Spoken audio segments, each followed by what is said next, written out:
Episode kali ini kita akan ngobrol masalah yang sangat epik, Jokowi for pahlawan nasional.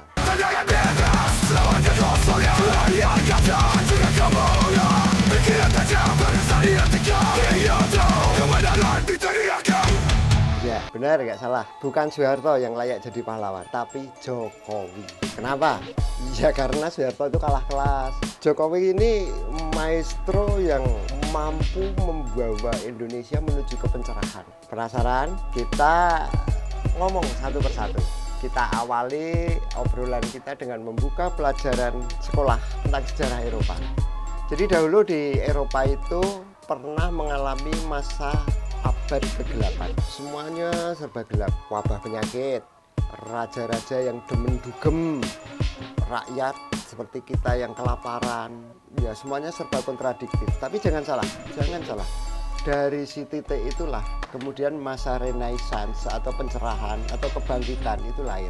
Jepang itu juga pernah punya zaman kegelapan, pernah merasakan zaman kegelapan. Saat itu para samurai ribut, bawa pedang, bawa katana, mereka ribut sendiri, berantem sendiri. Ekonomi Jepang lalu ambruk. Datang kemudian restorasi Meiji. Waktu itu dipelopori oleh Meiji melakukan restorasi. Lalu apa yang terjadi? Habis restorasi lahir kereta peluru. Kecepatannya itu lebih cepat daripada orang diare ya. Dan kemudian ada sederet teknologi lain yang di luar nurul. Yes, kegelapan adalah pondasi dari pencerahan. Tanpa gelap tidak akan ada terang. Lalu apa hubungannya dengan Jokowi? Ya dia jagonya bikin Indonesia gelap di level premium. Soeharto, jangan bandingkan.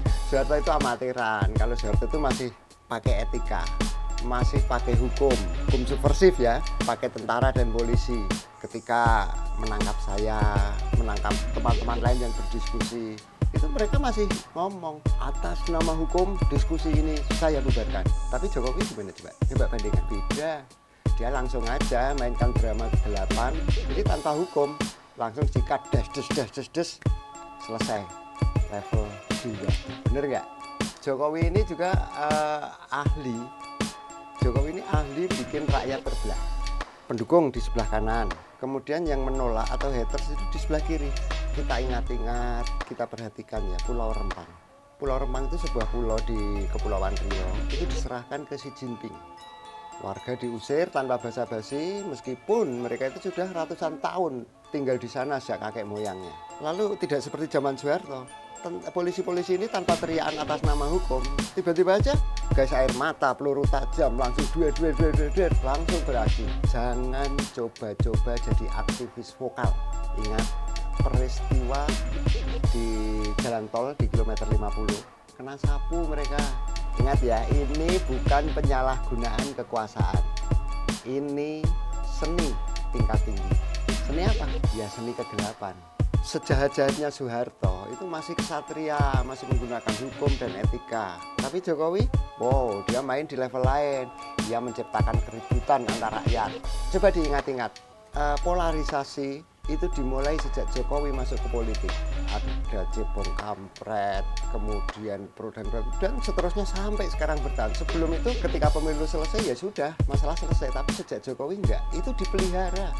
Dia main level lain. Jadi ya nikmati keributan itu sambil ngopi dan ya cengengesan sambil senyum-senyum. Jadi strategi yang sangat cerdas.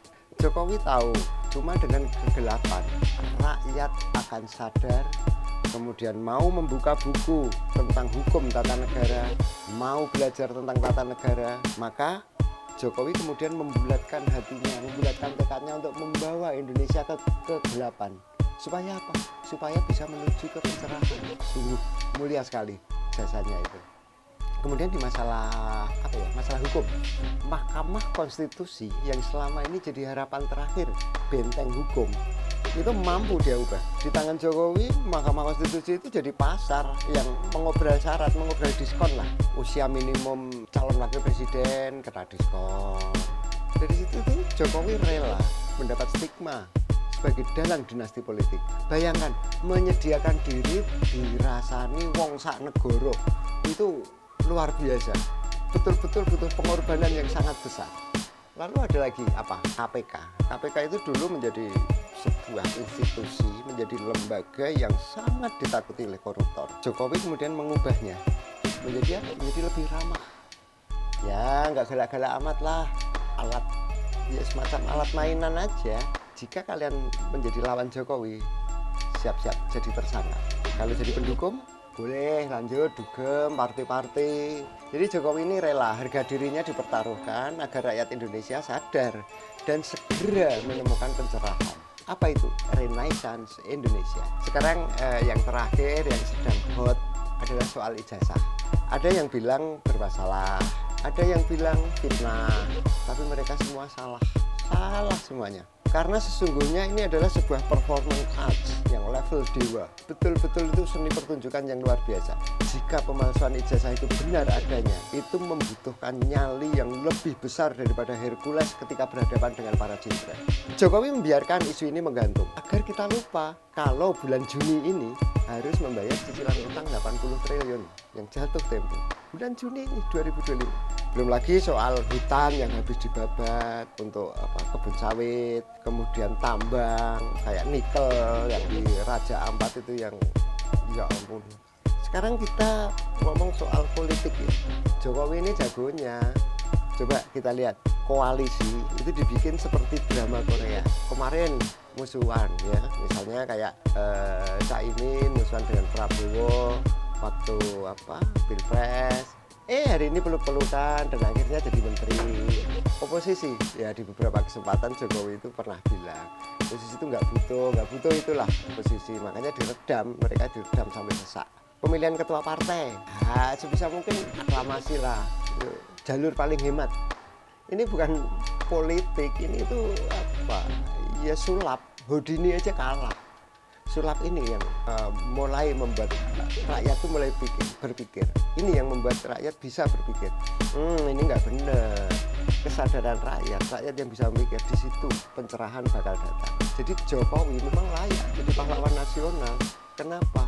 Karena dia mengundang pencerahan melalui kegelapan yang ia ciptakan. Sadar nggak kalau kegelapan Jokowi ini adalah sejatinya semacam undangan buat datangnya masa pencerahan. Coba kita bayangkan 150 tahun yang akan datang, anak cucu kita itu akan membaca buku sejarah. Di situ mungkin ada buku Jokowi sang arsitek kegelapan, kemudian MK jadi ya bahan lucu-lucuan aja, kemudian ijazah jadi meme, kemudian peristiwa-peristiwa politik itu menjadi seperti sinetron yang murah nggak rampung-rampung. Tapi di situ rakyat sadar kita bakal punya Renaissance Indonesia, kebangkitan Indonesia. Inilah hal yang layak menempatkan Jokowi sebagai pahlawan nasional. Tapi saya kok agak ragu karena ada kendala kecil. Yang pertama, Undang-Undang Nomor 20 Tahun 2009 itu memberikan syarat gelar pahlawan nasional itu bisa diberikan kepada orang yang sudah meninggal. Coba, jadi repot kan? Tapi jangan lupa kita miliki Mahkamah Konstitusi. Coba siapa mungkin yang bisa seperti anaknya Bunyamin itu yang mengajukan judicial review. Coba ajukan judicial review untuk menghapus syarat meninggal supaya orang-orang hidup itu bisa mendapatkan gelar pahlawan nasional. Atau jalan lain yang lebih praktis, dan ini butuh ini bisa dilakukan oleh siapa saja, bisa dilakukan siapa saja. Jalan yang lebih praktis adalah mari kita doakan saja rame-rame agar syarat itu cepat terpenuhi. Saya berjanji akan pasang bendera setengah tiang selama 30 menit saja untuk menghormati kematiannya, karena saya menghormati jasanya membawa Indonesia ke kegelapan. Jadi jangan ragu ya, dukung Jokowi jadi pahlawan nasional. Jangan ragu, dukung Jokowi jadi pahlawan nasional. Bukan karena dia sempurna, tapi karena dia rela membawa kita ke kegelapan hakiki untuk pencerahan. Oke? Hidup Jokowi!